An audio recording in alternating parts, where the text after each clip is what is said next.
My name is Brooke Tarifa. I'm a departmental lecturer in African politics here in Oxford, and I have the pleasure of moderating this panel. We've talked a lot about Afro-optimism, technology, the future. Unfortunately, or fortunately, this afternoon we'll have a slightly more somber conversation about the situation in the Horn of Africa, which is dire. We're talking about 8.8 million people who have fled their homes in Sudan because of the conflict between the Sudanese armed forces and the RSF.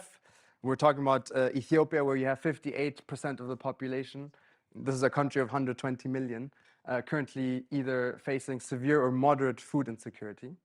100,000 killed in the last couple of years in the war in the north.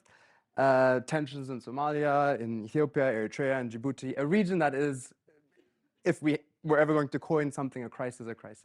So for people who come from the Horn, it's hard to think about Afro-optimism or a hopeful future.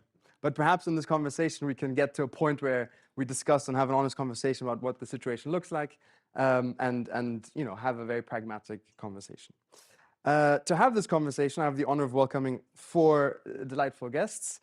We have Dr. Ahmed Al-Shahi, social anthropologist. He's the founder of the Sudan program here in Oxford, which was founded in 2002, and an associate member of the Faculty of Asian and Middle East Studies here in Oxford.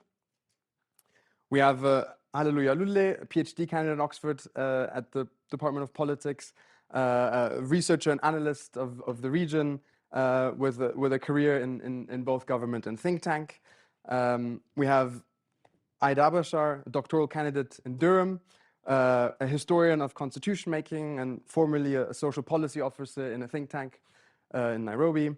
And we have Janet Rogan, who's currently the director and CEO of the Royal African Society, with a long and illustrious career in the FCDO and the UN. Most recently was COP26 ambassador for Africa and the Middle East. So welcome our four panelists. Thank you.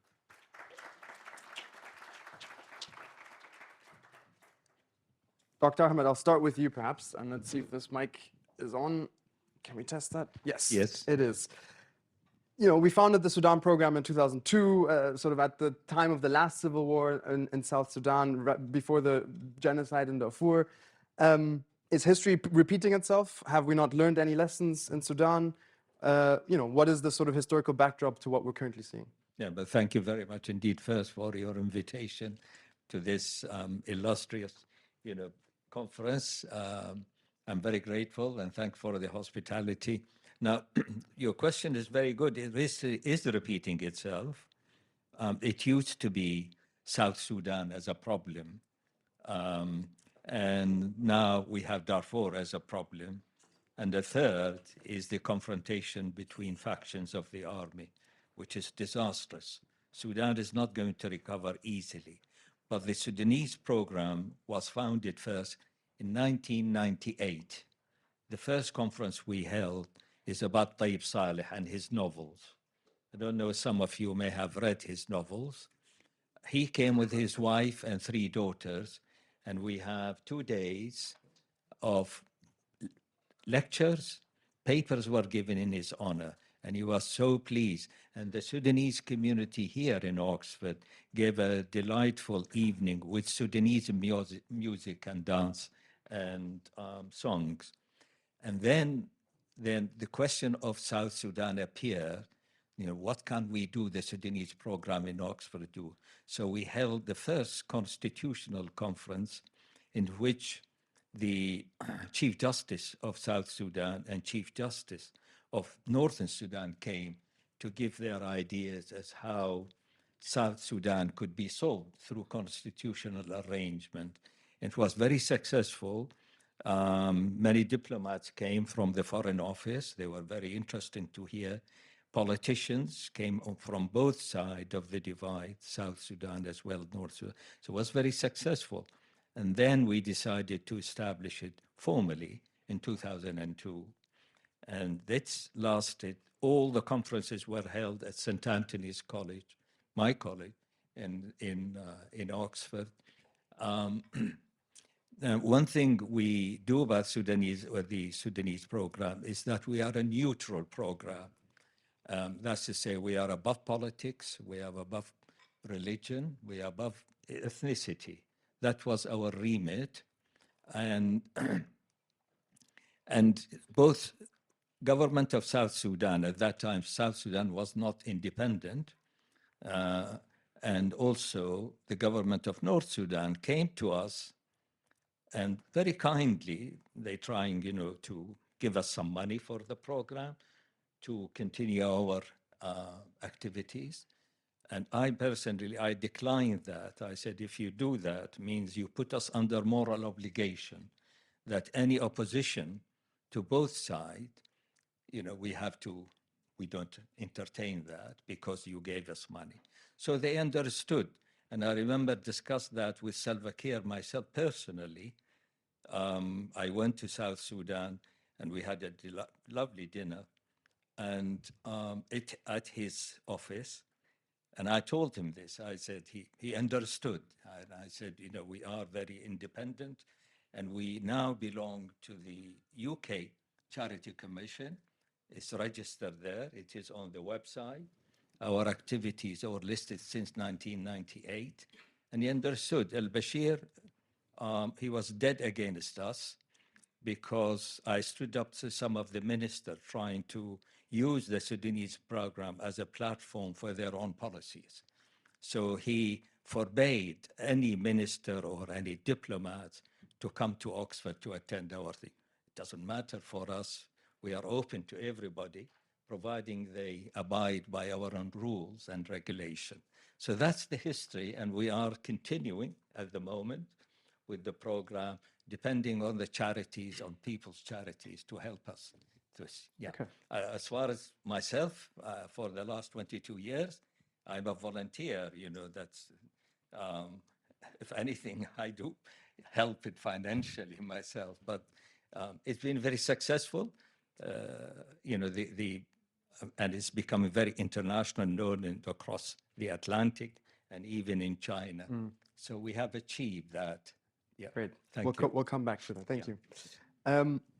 Ida, so in 2019, we saw images of, some of you may have seen images of the Sudanese revolution led by women. That one famous picture was it a pickup truck or sort of a truck? That was the image of Sudan. And yet here we are. How would you characterize the current conflict in what we're seeing? Well, first of all, thank you so much for having me, and thank you for the organizers for organizing such an interesting conference. How would I characterize what's happening in Sudan right now? I would say that what's happening in Sudan right now was kind of a long time coming, in the sense that we had an important, heroic revolutionary moment that stood up to a dictator and a regime that was responsible for mass atrocities across the country for the last 30 years. And what we saw in 2019 that was remarkable was a very strongly youth-led, women-led, countrywide movement that shook the foundations of what we had come to know Sudan to be over the last 30 years. And however, something that I always think about is that when you're uprooting a 30-year regime, it's not as simple as something that would happen overnight.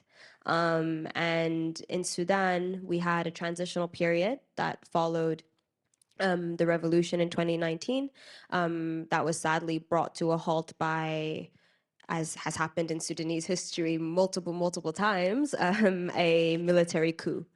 And it's then, now these two belligerents that were part of staging this military coup that are responsible for the atrocities that we see today. And so, I mean, what I kind of want to shed light on and how I would characterize it, besides the terrible atrocities that have resulted as a fact of the war, is that something that I've noticed within the Sudanese community is this continuous hope to change what our nation is. And what it represents to us as Sudanese people. So you may have seen in the news resistance committees and civil society actors taking a front row seat in providing aid and support to impacted communities. And especially in moments where Sudan is probably not in the headlines as much as other conflicts around the world. And so what I would characterize it as, I suppose, then, is the legacy of a 30-year-old dictatorship that has completely uprooted the security sector, that has manipulated the fabric of the country economically, politically, socially. But on the other side of that, what we see is hope in a group of people who are willing to put everything on the line to change the country. And so I would say that for a lot of the youth, the hope of changing Sudan is not necessarily forgotten. But however, what we're seeing in the war is something that deserves more international attention and deserves more support from the international community if we are to bring an end to the terrible fighting. Yeah. Okay. So if sort of integrity of the Sudanese state is at risk, and I would pass this on to Hallelujah, it certainly also is in Ethiopia. And I guess there's a question here about, is there something structurally fragile about the Horn of Africa that we might not see in other parts of the continent? Thank you, Dr. Brook, and the organizers. I want to join the colleagues here by, forwarding my appreciation. I think if you look at the history of the post-colonial African political space, there were only two secessionist movements that succeeded in gaining independence and recognition with the consent of their mother states. Those are Eritrea and South Sudan. And the third country on the continent that has a de facto statehood, of course, working towards or promoting or advocating for international recognition, is Somaliland. So these are the three cases on the continent. And all of them are found in the Horn of Africa. And it's not a coincidence. Not only that, if you look at the post-independent or post-colonial Africa, even though civil wars were very, very common across the continent, interstate wars are very, very rare. And there are only, I think, 3 or 4. Of course, there are definitional debates and problems regarding how to define interstate wars. Disregarding small clashes and skirmishes between countries, talking about full-fledged conflict between states on the continent, there are only 3, and 2 of them are in Africa: the Ethio-Somalia War twice, and the Ethio-Eritrean War. The intensity of these wars, the destruction and magnitude of these wars is incomparable to other states. The third one, which is the Morocco-Algeria conflict, which stayed a very, very small time. The reason why I'm mentioning this is to highlight that I think the underlying problem in the Horn of Africa is the state legitimacy. The legitimacy of the state is constantly questioned by different political, ethnic, or ideological actors. So the questions are about the government. It's about the state. And it's difficult to imagine to have a legitimate government without having a legitimate state. So the reason why the democratization and liberalization processes in Ethiopia and Sudan, there was a lot of hope, optimism. There was a lot of excitement regarding, the two countries, passing through revolutions that followed, social movements, social mobilizations. But the fact that there was no mechanisms to address contradictions underlying the state, contradictions underlying society, and contradictions under state-society relationship in these countries in resolving state legitimacy, I believe, resulted in the failure, in disastrous failure of these transitions. So, can you clarify what you mean by contradictions here? Contradictions on what does it mean to be Sudanese? What does it mean to be Ethiopian? How do different linguistic, cultural, national groups reconcile their ethnic, religious, historical identities with the state, which is citizenship? So the absence of some kind of a framework that tries to reconcile that. For example, Kenya is within the same region. Of course, every country on the continent, most countries on the continent have liberation movements. There are about 25 liberation movements across the country, across the continent. But there is a disproportionate concentration of cessationist movements in the Horn of Africa. In the early 90s, for example, there were about 22 cessationist movements in the Horn of Africa. And for example, if you go to Kenya, of course, Odinga was here, right? When Odinga and Kenyatta was running, they were not really questioning about what it means to be Kenyan in most cases. They were competing for the government, not necessarily to reimagine what it means to be Kenyan. They agree on the flag, they agree on the identity, the broader identity of the Kenyan state. That's not true for most of the other countries on the continent, including Ethiopia, Sudan, to some extent, Eritrea and Somalia. Thank you. Before coming to Janet, you wanted to... Yeah, I just wanted to add something to your important intervention is also, I guess, what you're talking about too is this idea that what happens when the state projects a specific idea of what their citizens should be, that doesn't face the realities of kind of what people are experiencing on the ground, because it goes without saying, right, people have pluralist, as you said, religious, ethnic, cultural identities. And I think something that we've seen quite often in Sudan is that when you don't fit a specific version of what being Sudanese is, that there could be sometimes even kind of like violent repercussions to what that looks like. Yeah, thank you. And so despite the fact that we've seen some of the biggest humanitarian crises in the region, there's been a sort of international negligence, ignorance, call it what you will. Of course, we're distracted by many other conflicts on the planet. But how do we explain the sort of international passivity, or what is the international community's role in the region? And more specifically, when we think about mediation efforts or sort of bringing the conflicts to a close?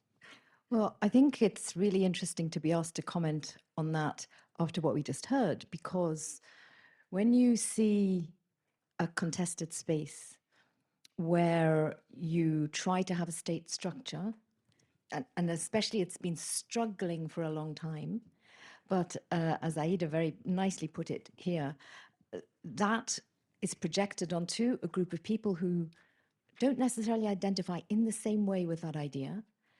It's very hard to come in from the outside and figure out, what are you supposed to do here? How are you supposed to come into that? Because remember, the international community at the end of the day is really not an independent entity, and it's not a global police force. It is there, the United Nations, for example, is the club of the nations, even though it doesn't always seem like that, but actually it is. And you can only be there and operate at the invitation of somebody, at the invitation of whoever is the representation of the state at that time. Now, in our keynote this morning, we heard that in many cases after independence, the colonizing people departing had left behind nations but not states, or states but not nations, depending almost on where you are. And that difference is also very important because it goes back into this history. The other important point we just heard is that if you pull the plug on 30 years of very strong single party, centralized state, military type rule, when you pull that plug, what have you got left? Not a lot. It's really difficult. Even your everyday administration, your everyday things are hard. So if you are coming in as an outsider, whether that's on a bilateral, country to country level, or as an international organization, which might be the UN or something, or it might be even an international NGO, you have to really understand what you're going into. And I think many times the mistrust that arises and the ineffectiveness comes out of a mismatch of those things. You come in with the best of intentions to cover some area. It might be water and sanitation, say, or it might be food security, or it might be humanitarian assistance, or it might be some version of improving security circumstances so that everybody can operate. And that's what you know when you come in to do that. What you don't always know is the circumstances, the actual circumstances on the ground. And that is actually where you need to take your first moment to understand that, because otherwise you can make very, very big mistakes. You can get to the point where you are actually changing a balance of power on the ground and doing more harm than good without even realizing it. And I just want to touch on the word mediation, because it's often said, why can we not come and mediate? I would like to go back in UN terms, for example, to the days of Kofi Annan, when we had a much more activist UN as a whole. And I'm not saying that was because of one individual, Kofi, but actually those days, and I'm just using him as a flag for those days. It was quite a while ago, it was generations ago in terms of international organizations. We also had much more robust peacekeeping missions, a methodology of doing that was rather different. They didn't always get it right, but it was a different kind of intervention. Now, our international institutions are actually quite weak in terms of making decisions about how they could intervene, even if they were asked to. And mediation, if it's international mediation or it's by, for example, one of the elder politicians of Africa, we've heard also today, you can only do that with the consent of the parties. And you can only mediate with a view to getting somewhere. Otherwise, you're just going around in circles and you can, again, make it worse. So that thing about mediating, where you have to really have the confidence that you can make a difference to help those parties, but you also have to have the humility to understand it's not your decision to make, it's their decision. That's a really, really hard thing. So this is why I think particularly in the Horn, where you see this conglomeration of different histories, different challenges, civil wars, inter-country wars, it's very, very difficult to intervene effectively in those circumstances.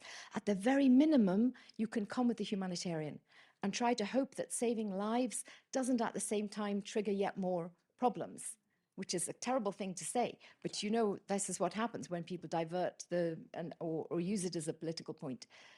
So it's really hard to design those interventions, is what I'm saying. Even when you want to do it, it's very hard.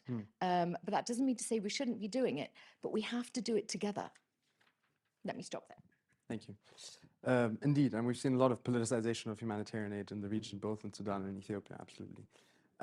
Speaking of the actors that would ask for mediation, in most of these cases, we're talking about a highly militarized space, right? And we're talking about military actors. Mostly, these are non-civilians that are currently leading the conflict in Sudan. So tell us a bit more about sort of the role of the armed forces in the moment and the military, Dr. Ahmed. Yes, sorry. Or in relation to that, the plurality of actors, right? Yes. We're not just talking about heads of states here fighting each other. We're talking about paramilitary groups. We're talking about militaries. We're talking about, a set of armed actors that are usually outside of the scope of what international actors can see and understand. Thank you. Traditionally, Sudanese praised their armed forces before the RSF, is as a protector of the country's borders.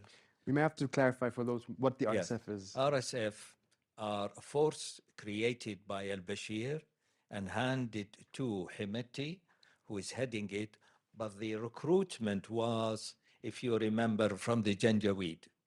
Janjaweed are fighters who terrorized Darfurian on behalf of al-Bashir.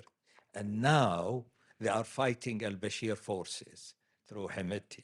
So there is a reversal of role. But in Darfur, I don't know many people, Darfur became part of Sudan in 1918 when the British decided to incorporate it into Sudan, because Darfur is akin to Central Africa. Chad, Cameroon, their languages, their tradition, their culture. But when they were incorporated by the British, unfortunately, Sudanese, blame the British government or the British and Egyptians. They never integrated the Darfurian into the system. They all incorporated them, but they never created bridges between, for example, South Sudanese, Darfurian, the Nuba Mountain people, or Northern Sudan. So there was a lack of that kind of relationship between them. So they went through their way. And Darfur, always, I remember in the 60s, there was only one minister from Darfur and two from South Sudan. I mean, it's extraordinary. Why? Because the Northern Arabs, what they call the Nile Valley Arabs, dominated the political structure. And that is really the crux. There is no equality between all different sections of the Sudan to give them proper representation into the ministerial structure, let alone into number of MPs. And I think the discontent festered, and hence Darfur. I have seen a document by Darfurian people, nationalists, who was asking the United Nations to come and occupy Darfur and prepare it for a referendum to see whether they want to be within the Sudan. This has happened after South Sudan became independent. So South Sudan set an example to the rest of the people. And now, for example, Noble Mountain people, they are asking for the same thing, as well as Darfurian. If you allow me, there were two important leaders in Darfur before the army took over, Abdul Wahid al-Noor and Ibrahim Jibril. They were in exile during Sarkozy's term in Paris. So Abdul Wahid al-Noor rang me up. He said, we want to come to Oxford and talk about Darfur. If the British government want to participate, by all means, and if Sudan government want to participate, all the better. We could thrash out the problem of Darfur and stop this killing by the Janjaweed. So I welcome that, but I said, let me just consult the Foreign Office, because you need visas. You are all right, but you need visa. You're not French citizen. So I rang up the Foreign Office contact, and I put this proposal. I said, not only I see them in, but I'll see them out back to Paris. He said, give us 2 days to think about it. That's Darfurian. 2 days came, and what the Foreign Office reply was, those two gentlemen will find it very difficult to get visa to come to England. They put their foot into it, and therefore, of course, they have some interest in this. So I said, why? This is an opportunity to solve the problem, not only to the Darfurian, but to Sudan and to the wider community.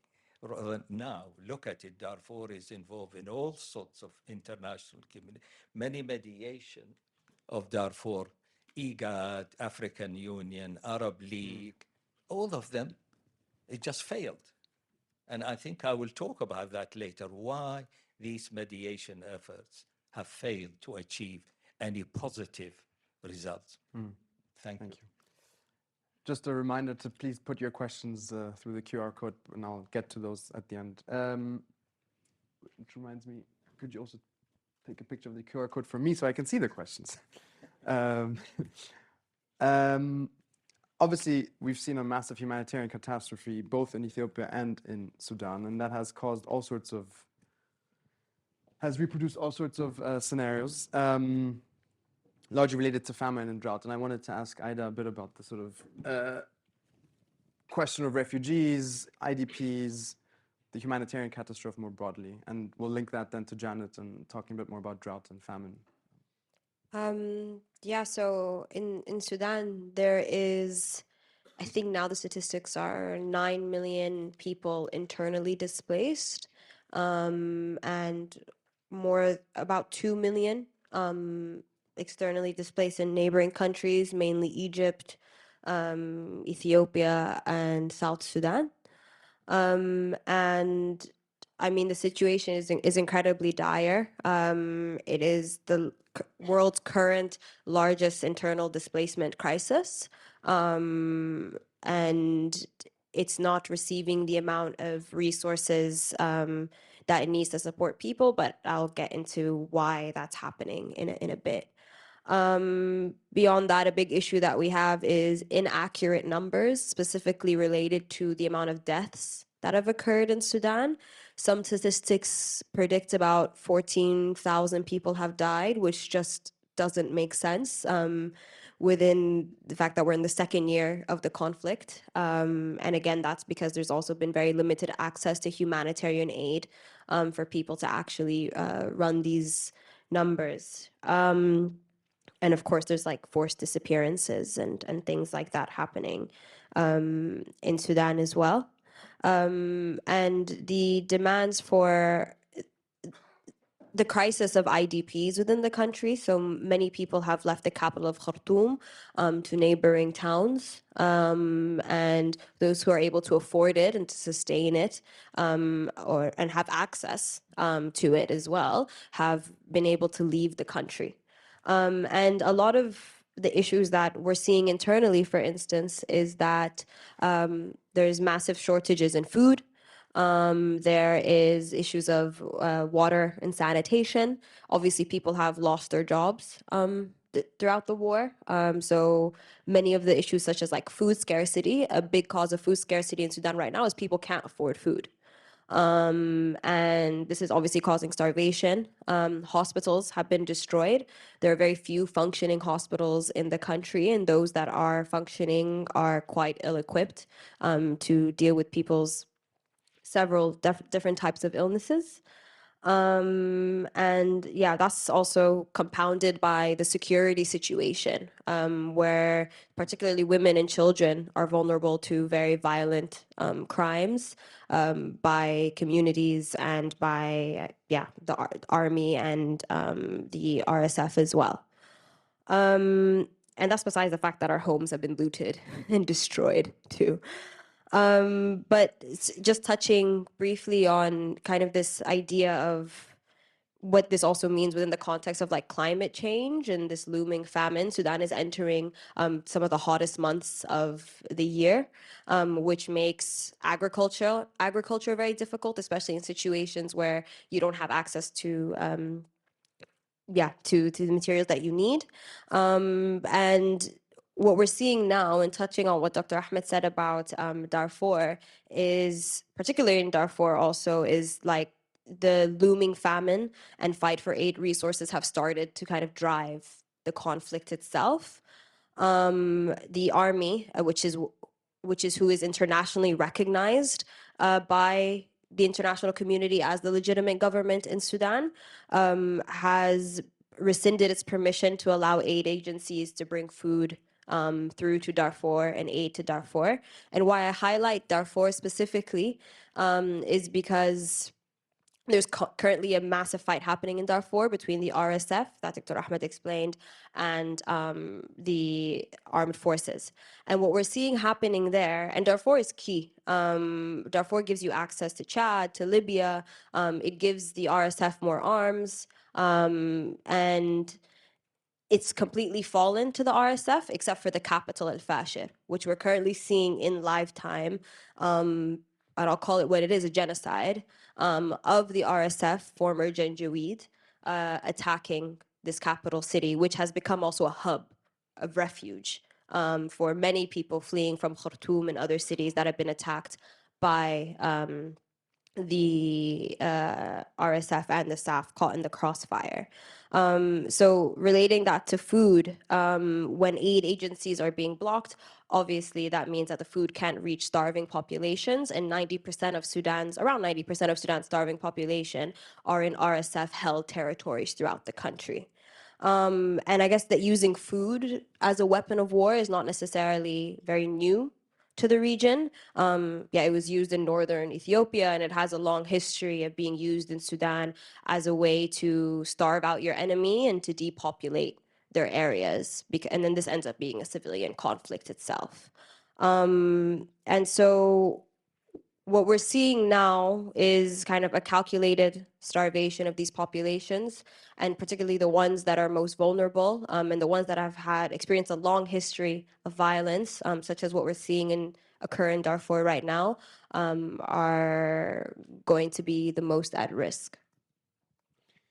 I was going to pose to Janet the question, these are politically induced famines, right? This idea that droughts just happen because of a lack of weather is, sure, the climate change is affecting us in many ways, but the sort of political framework that allows for certain populations to be more affected than others is obviously politically induced. Before you answer that question, though, you wanted to have a quick comment. Yeah.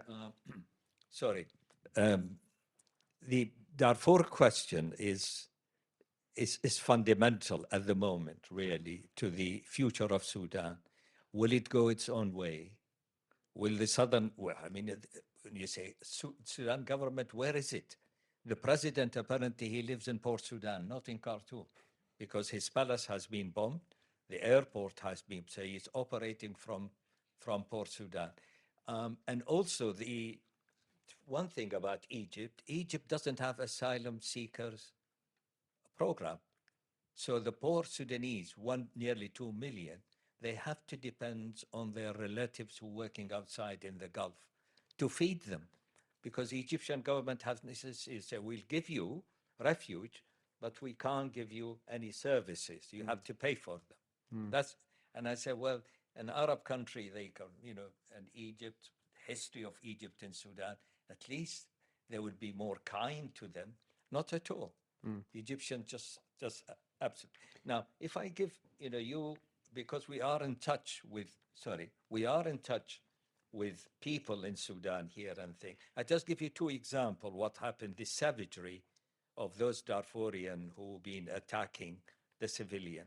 One friend, he said his house, very big house, and two cars, I'm sure it is in Njima, the capital of Chad, been sold, 2 cars. He said, even they have taken their doors and windows from my house and taken to the Darfur. And very important industrialist with factories producing fans, refrigerators, cookers, they burnt it down. And they went to his house and ransacked. And he said even his clothes was taken away by those people who are, Yeah. No, the brutality. Yeah, please, Janet, back to drought and climate. Yeah, I think we know in the Horn we've had at least 5 successive years of drought, and of course that stretches now across the Sahel. It stretches even across the North Mediterranean coast as well. Actually, this is a very, very significant widespread weather pattern. I think the difference is when you are in a circumstance which is developing anyway, and least developed and very, very fragile, as we've already said many times in the countries in this part, where the state is not really reaching down into those grassroots levels, and where the safety net, insofar as it exists at all, is very, very weak. There's no resilience. So every time you have something happening, it just adds on to another level of vulnerability. So you have a situation of multiple vulnerabilities. Now, people are very, very resilient. The people in these areas are just mind-blowingly resilient. The fact that they are existing, that they manage to make their way to a place of safety when they can, that they continue, is testament to this strength of surviving. At the same time, that's all they can do. These were not people who were economically incompetent or didn't have good livelihoods where they came from. The circumstances drove them somewhere else. Now, a few years ago, we used to say that if you added up all the refugees around the world globally, that number would be about the 16th largest country by population in the world. Imagine. That's just the refugees outside their borders, not even the IDPs, the internally displaced. And since those days, that may be about probably 4 or 5 years ago, we're now looking at numbers that are much vaster than that. That is an enormous thing. And when we say that humanitarian appeals are not fully funded, because those people need, everywhere they go, they need the food, they need water, the children need education, we need healthcare, we need shelter. We actually need livelihoods. People want to be able to work and have respect in their lives. So being able to provide that in these circumstances, again, goes back to saying it's very difficult.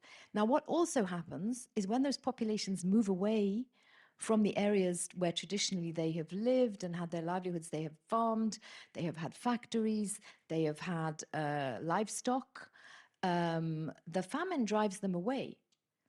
The drought drives them away, but that also means nobody's anymore taking care of the land. Where there was irrigation, that's finished because there's no longer anybody looking after it year on year. Desertification is a massive problem that follows on the back of drought.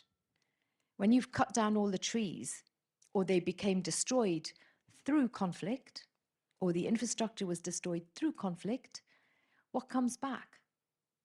The desert, usually at this point with this kind of repeated drought. So you get, again, in terms of the environment and nature that people live in and work in, you get multiple yet more vulnerabilities. Even if you reach a peace in those areas, who wants to go back to that devastated farmland? How do you recover that? So you can see that there's this idea of having hope that you might reach a political solution in these extended, repeated crises can very soon turn into a real despair. And that is what drives the movement of peoples, the people who decide they're going to risk crossing the Mediterranean, or who go the other way across into the Gulf areas, wherever they can flee to. It's because they've been pushed to that in the end, not because there is some desire to say, I don't just want to stay in my own country, I want to go somewhere else instead. No, it's because it's desperation. And at the end of the day, these repeated cycles of climate creating a factor of conflict, but conflict also feeding back into those factors is really, really difficult. If you we mentioned Chad just before. Is anybody here from Chad by any strange chance or have a connection? Lake Chad and those 4 countries around Lake Chad almost doesn't exist anymore. So all of the livelihoods, all of the water, all of the systems that came from that have gone. There's nothing to sustain life. So these things are really, really important. And when we talk about changes in climate and seasons, too often, especially in this country and other countries where you have different levels of resilience, you can talk about it glibly and you think it's just something we can campaign about or whatever. But when you face the reality of that on the ground, the devastation of significant, deeply rooted changes that have been brought about by these climatic shifts, you understand how hard it is to rebuild anything from there. And it's not that I want to be really, really sort of depressing or depressed about that, but we need to understand those things in order to be able to factor them in to solutions. Because people do want to go back to their homelands. Yeah. They do want to go back where they came from. They do want to raise their families there. They do want to rebuild. It's really, really hard. Yeah. Hadley, so we've talked about Sudan, Ethiopia, climate, the interlinked nature of these crises. How do you see the sort of broader interregional tensions, thinking of other countries, but also between these countries? I think the internal crisis is also reflected in shapes, regional relations and regional cooperation for peace and security, governance and economic integration. Usually what happens is if a government is unable to have some kind of electoral, popular, or some kind of procedural legitimacy from its population, it tries to get it elsewhere. And in the case of the Horn, what happens is the countries of the Horn have been trying to get that from when you don't have internal legitimacy, you look for external legitimacy, and that external legitimacy mostly came from support, military supports, and financial support, economic packages, mostly from the Gulf, which is, that's one thing that we've been missing in a way in this conversation, because unlike Southern Africa, for example, or Central Africa, the geopolitical location of the Horn of Africa is very complex. So the rise of, the middle powers, the, heightened great power rivalry and regional competition has significantly created a very, it created a very complex geopolitical battlefield. So the intervention from countries from the Middle East, from the Gulf, has exacerbated problems within countries, and it also created competition, and it has created competition and conflict among countries. And this conflict also created an opportunity for countries to intervene. As we, for example, witnessed in the case of Ethiopia, even in Sudan, there's a clear evidence of the involvement of other parties, other countries in the conflict of these countries. And the and this lack of legitimacy, unfortunately, is undermining the capacity and autonomy of the states. Their capacity is undermined, but the autonomy is undermined, because that is resulting in the creation of armed movements, social and protest movements that are undermining, local governments and their capability to provide basic services from the grassroots level, and from the externally as well. They are losing their policy autonomy when it comes to important security and political decision making, and the involvement of countries like, the Gulf countries here under middle powers has also undermined the possible role of intergovernmental organizations like the IGAD and the AU in resolving conflict in the Horn of Africa, because of this massive presence of the Gulf actors. The IGAD and the African Union are sidelined on major conflict situations in the continent. It exacerbated proxy wars and, a very complex, a security complex where one conflict is deeply related and connected with the other. And basically, it is creating a web of crisis that is characterized by state fragility, state failure, state collapse, securitization of the state. I will stop by saying that, it was mentioned that, for example, the RSF, how did it come into being? That's the most important question, because when people, political movements, social movements, or opposition parties come up with a political question regarding identity, representation, self-rule, economic justice, the first thing the government, does in this region is securitize it. And the response for a political question is usually security or repression. So the thing is, the state doesn't have the capabilities and the infrastructure and the resources to deal with that through security. So it creates a semi-states, paramilitary movements, and it's somehow outsources the role of security, outsources the monopoly on violence for other actors. And after some time, a contradiction would emerge between the government and these actors that was created for a certain purpose. Once they fulfill that purpose, or in the process of fulfilling that purpose, a conflict would arise between these structures and the government. And that's what happened in the Sudan. That's what happened in Ethiopia as well right now.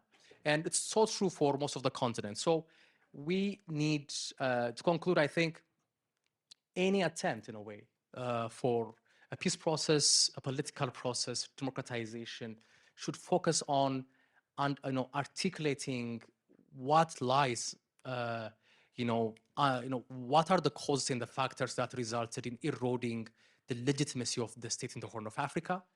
And this can only be resolved through inclusive, comprehensive, and independent processes, like national dialogue, independent national dialogue processes. So for the last 10 minutes or 15, I'll get to the audience questions. One of the questions is sort of around media coverage and why these conflicts haven't really received the media coverage that other conflicts have received. I think we can all think, there's obvious reasons in terms of proximity as to why Ukraine might be more important to European audiences than Sudan or Ethiopia, but sort of why are we not paying attention? The other question is on the African Union based in Ethiopia. It's a question I would have liked to ask Raila Odinga earlier when he said he's going to become a candidate for the African Union. The African Union has been absent. It's been more vocal about Palestine and a few other cases than it has been about Sudan and Ethiopia. These are the two questions I guess I'll put to you both, or four of you, and you can take, final remarks. Say what you want to say, including those two questions. So maybe we'll just take the last round. Yeah. Yes.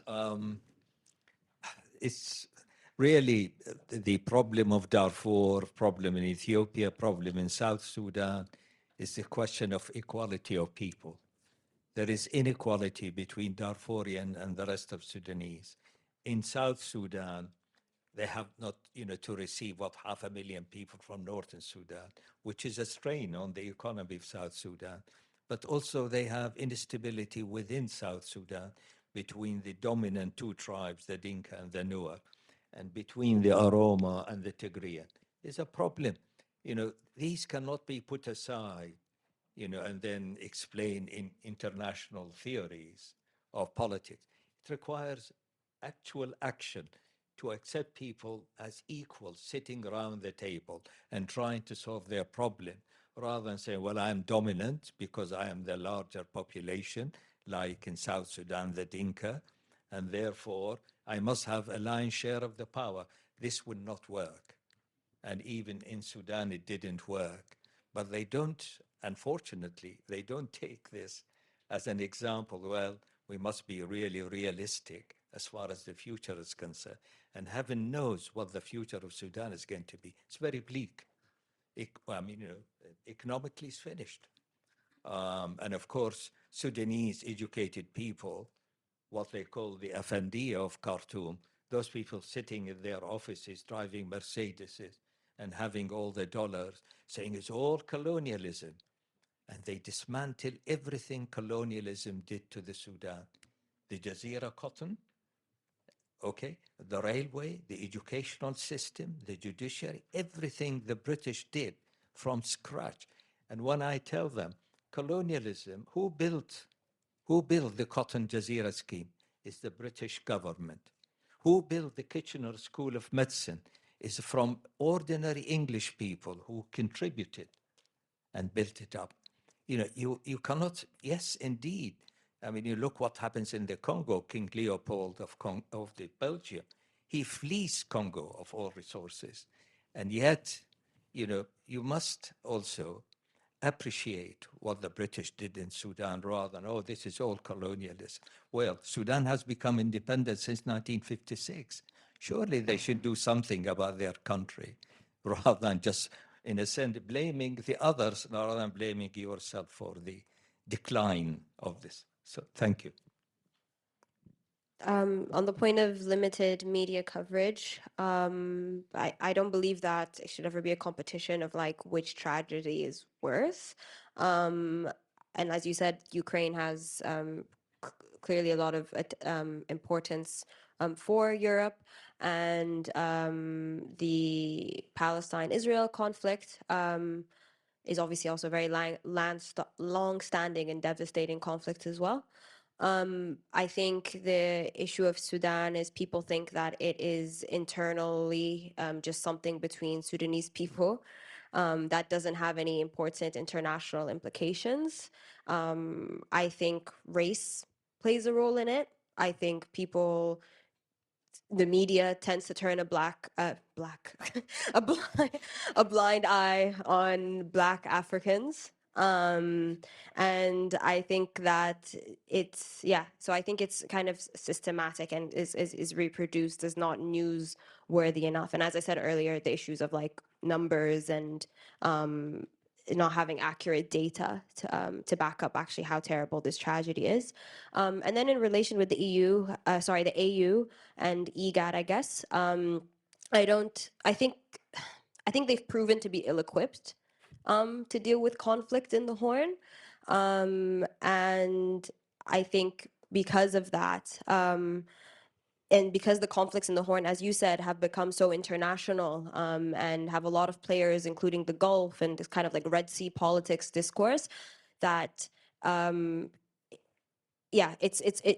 it requires more of an international stage at several levels. And I feel like the leaders, specifically of the AU, are too preoccupied with kind of personal desires to be in part of the AU.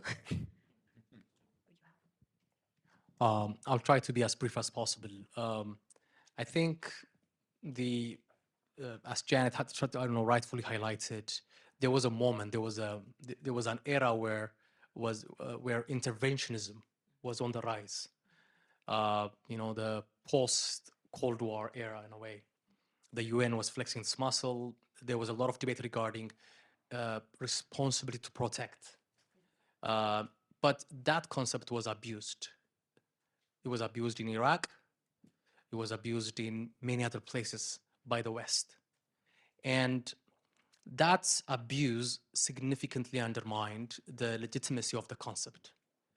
And coupled with, the economic challenges, of course, and of course, rising nationalisms and inward-looking governments in the West, it gave way to countries who, for middle powers, who are not really governed by any framework in a way. They are very short-sighted, immediate foreign policy intervention. And of course, in addition to that, I think we are witnessing significant leadership crisis, both at the African Union Commission and at the African Union as a union as well. So I think it's a very bad combination where, you know, the possibility of intervention, the possibility of international coordinated efforts to resolve this crisis is facing a very, very complex space. Yeah, I would agree with all of that, and add in as well the 2008 financial crisis, just at the wrong moment as well, in terms and followed by more recently the devastations of COVID, which have wrecked the global economy and been part of that turning inward of not just governments but people as well. There's an exhaustion factor that sets in these days, I think, very, very quickly, not just with conflicts in Africa, but with bad news anywhere, partly because everybody has information overload. We're getting it all the time on our phones and through our, and it's personalized, it's short notice, it's very little snaps of information, it's not digested in any sense. And the big news corporations, on the whole, don't do it anymore because they don't have the correspondence on the ground in the same ways it used to be, because we think you can just make news by people power and by the general sort of agglomeration of data we'll get to somewhere that is helpful. But actually I think all it does is drive a doom and gloom sort of narrative, and it makes everybody very depressed. Actually, funnily enough, and this goes to the point of the Gulf countries being interested in this part of the world, you get a lot more thought through reportage coming from some of those Middle Eastern outlets, actually, whether in Arabic or in English language. And they're also really reaching out and having a global audience. So I think that there is an exhaustion over the bad news and the complicated nature of these conflicts that generally ordinary people in most places find it really hard to come to terms with. You want to ask people to do a humanitarian assistance, then they'll say, oh yeah, I want to help people to not die. Or, I'll help children to go to school or something. That you can always get. But to say, I want you to get yourself involved in the politics and understand the conflict and all of this, it's really too hard. Now, that doesn't mean we give up. That means we have to work harder. And whether we are in this space like we are here now, researching, thinking about really putting our heads into the space of where are solutions, because we've all done diagnosis today. We haven't thought through what are possible solutions. And we can all diagnose that our institutions are weak, that we have leaderships that in some places are very inspirational and in other places aren't. And in any case, they may be inspirational at home, but they're not trying to be inspirational on the world stage because it's different. And it's much more complicated now. That doesn't mean to say that we abandon the institutions that we've got, because honestly, they are what we've got. And the United Nations has existed for 70 plus years since the end of the Second World War. And one of the founding elements of the Charter was to say, we're going to use these mechanisms not to have this kind of total war ever again.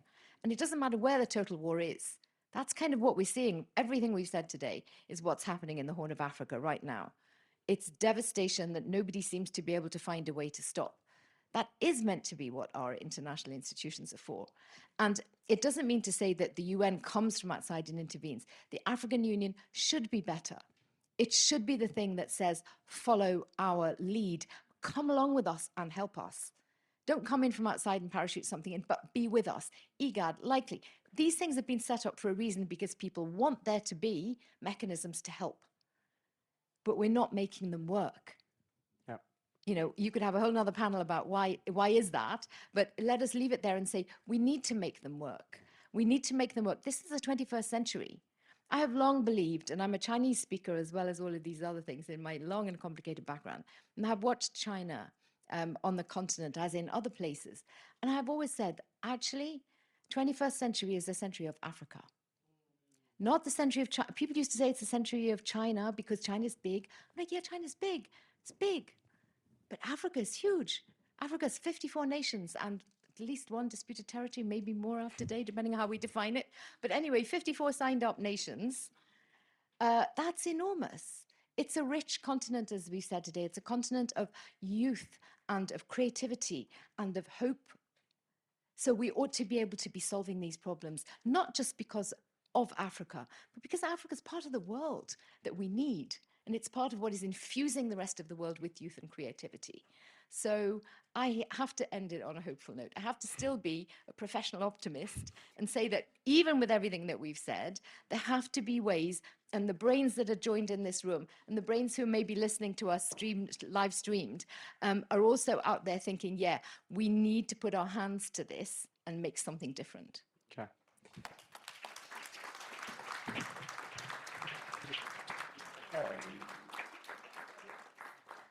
I'm sure the panelists will be around for more questions. So thank you to the four of you for a fascinating discussion.